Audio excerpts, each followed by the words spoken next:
नमस्कार दोस्तों, मैं सुनील कुमार आपका फिर से स्वागत करता हूं आपके अपने चैनल क्या ऐसा होता है में।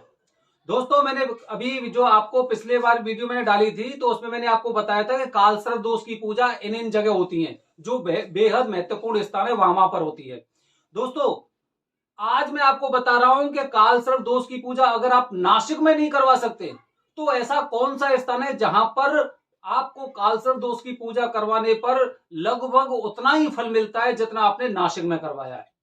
तो दोस्तों, सबसे पहले जैसे मैंने आपको पिछले बार ही बताया था, आकाशे तारक लिंगम पाताले हाटकेश्वरम मृत्यु लोके महाकालम त्रियम लिंगम नमस्तुते। मतलब मृत्यु काल में महाकाल की पूजा सर्वोपरि बताई गई है।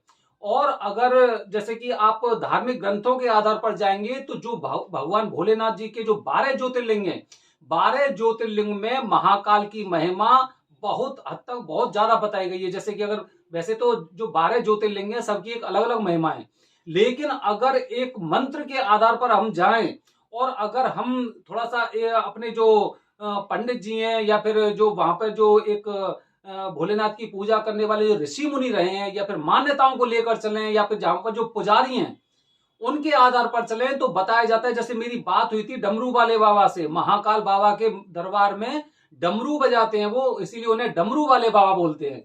डमरू वाले बाबा से बात हुई थी तो डमरू वाले बाबा ने मुझे बताया कि महाकाल का जो शिवलिंग है, महाकाल जो ज्योतिर्लिंग है, वो सभी 12 ज्योतिर्लिंगों से और हर प्रकार के तीर्थ स्थल से करीब तिलवर बड़ा है।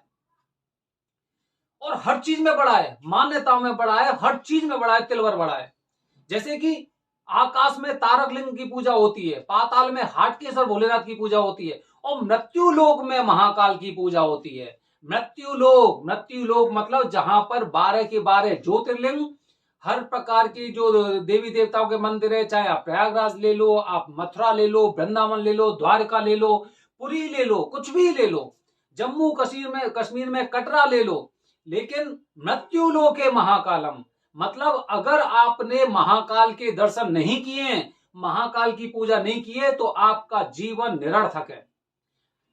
हर इंसान को अपनी जिंदगी में कम से कम एक बार महाकाल बाबा के दर्शन अवश्य करने चाहिए। मृत्यु लोक में महाकाल की पूजा बताई गई है, सबसे ज्यादा और सबसे अधिक तुरंत एकदम फलदायी होती है महाकाल की पूजा। तो दोस्तों, अगर मैं कालसर्प दोष की बात करता हूं तो कालसर्प दोष की पूजा, जैसे कि अब मैं थोड़ा सा ना आपको अंतर बता रहा हूं, त्र्यंबकेश्वर महाशमशान क्षेत्र है त्र्यंबकेश्वर, और वहां पर तुरंत फल मिलते हैं। इसी तरह लेकिन क्या है, वहां पर एक चीज और है कि वहां पर घाट पर पूजा नहीं कराते हैं। वहां पर सब लोगों ने अपने अपने घर के अंदर स्थान बना रखे हैं, और जहां पर किसी का स्थान, जैसे अगर जो कोसावर तीर्थ है उसके घाट पर है तो वहां पर उनकी पूजा हो जाएंगी। अदरवाइज त्र्यंबकेश्वर में बहुत सारे ऐसे पंडित जी बैठे हुए हैं जो अपने घरों में ही पूजा कराते हैं, उसके बाहर नहीं कराते हैं पूजा। महाकाल में राम घाट पर और काल सर्पदोष की पूजा कराई जाती है। जो राम घाट है शिप्रा नदी के तट पर, माता शिप्रा नदी वहां पर जो बह रही है, बड़ी महिमा है उनकी। आप महाकाल बाबा के बारे में आप जानने की कोशिश कीजिए तो वहां पे आपको पता चलेगा कि शिप्रा माता की भी एक अहम वो भूमिका है। और वहीं पर एक राम घाट है जहां पर अतिशीघ्र फल मिलता है। अगर आप काल सर्पदोष की पूजा कराने अगर त्र्यंबकेश्वर नहीं जा पा रहे हैं तो आप उज्जैन के महाकाल मंदिर में आप काल सर्पदोष की पूजा बड़े आसानी से करा सकते हैं। और वहां पर जैसे कि अगर जो पंडित जी ने हमें बताया कि हर प्रकार के जो तीर्थ स्थल है वहां से करीब तिलवर बड़े हैं, हर प्रकार की अपनी महारथा में, अपनी प्रसिद्धि में, अपने प्रभाव में, हर प्रकार से, क्योंकि जैसे कि वहां की जो जो भस्म आरती होती है, भस्म आरती भी पूरी पृथ्वी में एक ऐसा मंदिर है जहां पर केवल उज्जैन में ही भस्म आरती होती है। तो और वहां पर अगर किसी के ऊपर किसी तरह का साया हो, चाहे भूत हो, प्रेत हो, किसी तरह की समस्या हो, किसी ग्रह का प्रभाव हो, तो वहां पर जाके खत्म हो जाते हैं। अगर आपने बाबा की शिवलिंग को अगर स्पर्श कर लिया तो ये मान लो आपका जीवन तो उद्धार हो गया। तो महाकालेश्वर उज्जैन में भी काल सर्प दोष की पूजा होती है और लगभग उतना ही फल मिलता है, क्योंकि वहां पर एक चीज और है कि जैसे कि वहां त्र्यंबकेश्वर में सब लोग अपने घरों में करते हैं, और यहाँ पर जो शिप्रा नदी है, शिप्रा नदी के घाट पर जो राम घाट है वहां पर पूजा की जाती है।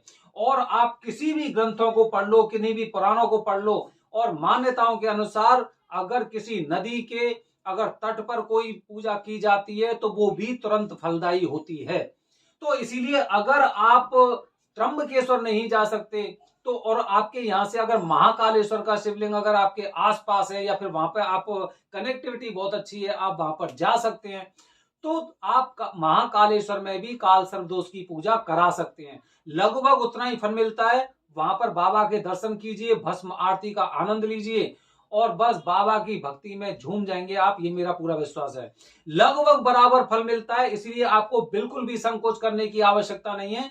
अगर आप त्र्यंबकेश्वर में करा रहे हैं तो बहुत अच्छी बात है, और अगर आप महाकालेश्वर अगर उज्जैन में भी करा रहे हैं तो कोई खराब बात नहीं है, बहुत अच्छी बात है, क्योंकि वहां पे रामघाट पवित्र तीर्थ स्थल है और मृत्यु लोक में सर्वोपरि महाकाल बताए गए हैं। तो इसलिए अगर वहां पर आप किसी भी तरह की पूजा अगर आप कराते हैं तो ये मान लो कि आपको वो 100% फलदायी मिलेगी। दोस्तों अगली वीडियो में आज मैं आपके सामने कुछ जानकारी शेयर कर रहा हूं। जो गोवर्धन पूजा होती है, हर घर में गोवर्धन थापे जाते हैं, किधर उनका मुंह होना चाहिए, किधर उनके पैर होनी चाहिए, कितनी परिक्रमा होती है, कौन कौन से नारे लगाए जाते हैं, कौन कौन सी उनकी जयकारे लगाए जाते हैं, वो मैं आपको अपनी वीडियो के माध्यम से आज शाम तक मैं शेयर करूंगा। धन्यवाद दोस्तों। जय हिंद, जय भारत, हर हर महादेव।